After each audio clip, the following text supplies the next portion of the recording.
Yeah.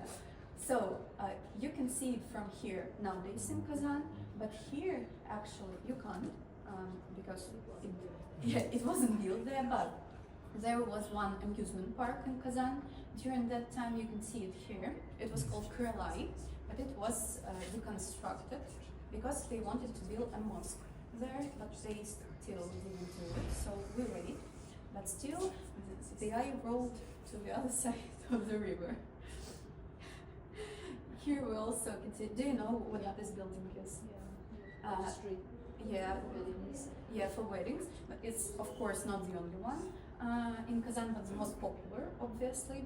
And also it has some feature because it's the only marriage registry in Kazan in which you can get married but cannot get divorced. So that's not like if you get married here, you'll never divorce, but you should go to another place and divorce there. But you cannot do it in the same day. Wedding and divorce in the same day. Well, actually, I don't think that I'm just joking. Not yet. Somewhere else I do. There you go. So, and on the top level, it has an observation desk, so you can look around the city. And we will go back to our side, and here you can see the beautiful building. Do you know what that is? Yeah, of course, but it has an architectural feature. This is the fact that this is one amongst a few buildings in Russia that was built in modern times, and it was built between 2010 and 2013. But its architectural style, to look like Catherine II's times. It's like 18th century, so something like that. Sometimes tourists from St. Petersburg who came here, they look at the building and they are like, "You stole that from us." Because it looks very similar to the buildings in St. Petersburg, but actually no, it's modern one. And also the Kazan Kremlin, and I suppose all of you visited it? Yes. So, okay, so here we can see the most famous Kazan Kremlin's tower, it's Spasskaya Tower, which starts there Kremlovskaya Street, near our museum. Here also we can see the most important mosque, not only of the Kazan, but of the whole Tatarstan. It's Kul Sharif Mosque, which was opened in 2005. And also here we can see one of the oldest buildings on Kremlin territory. It's Blagoveshensky Cathedral. And near to it we can see Suyumbike Tower, which is leaning on one. Yeah, but actually, recently we had an information that they did something with the foundation of it, so it's now not going to fall over. But no, it's still leaned, but it's not going to fall over. Yeah, but we hope so actually. Do you know the legend of this tower? Yes. Of course. So I wanted to say that No, I'm sure maybe the other people may not know. So. Have you been? Did you go to the Kremlin? I would love to listen to this. Okay, so because you already listened to it, I should say that different guides have a slightly different stories because it's a legend. Yeah. So the one that which I tell people is that when Ivan IV invaded Kazan Khanate in 1552, so he of course won, and he saw Suyumbike, and he wanted to marry her because it will be a political marriage and that will be good. And she refused, but she was a wise woman. She knew that she cannot just refuse, or otherwise she'll be killed.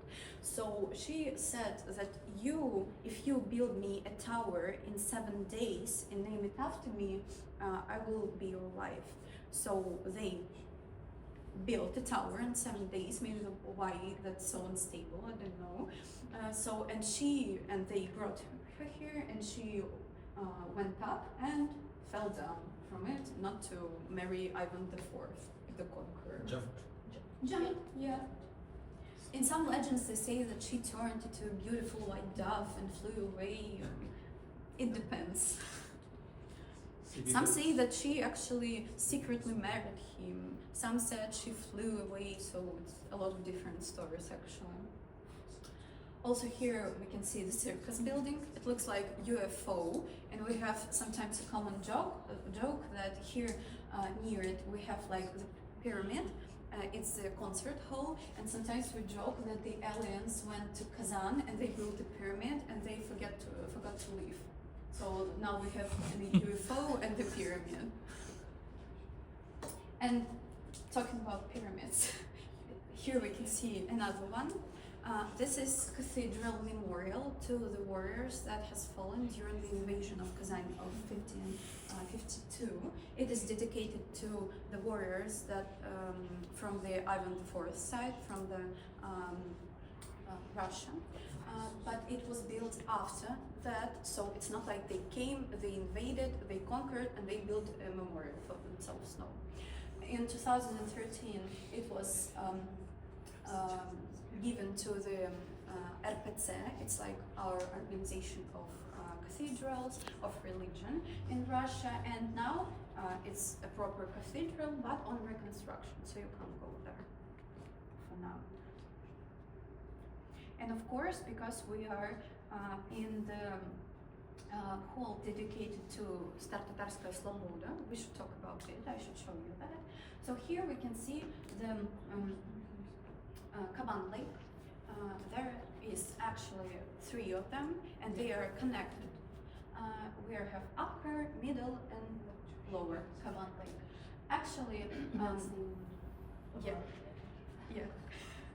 Actually, this lake was some time ago was connected to the Kazanka River through the Bulak River, but Bulak is now docked and it holds a lot of fountains. So they call it like the longest fountain in Russia, something like that.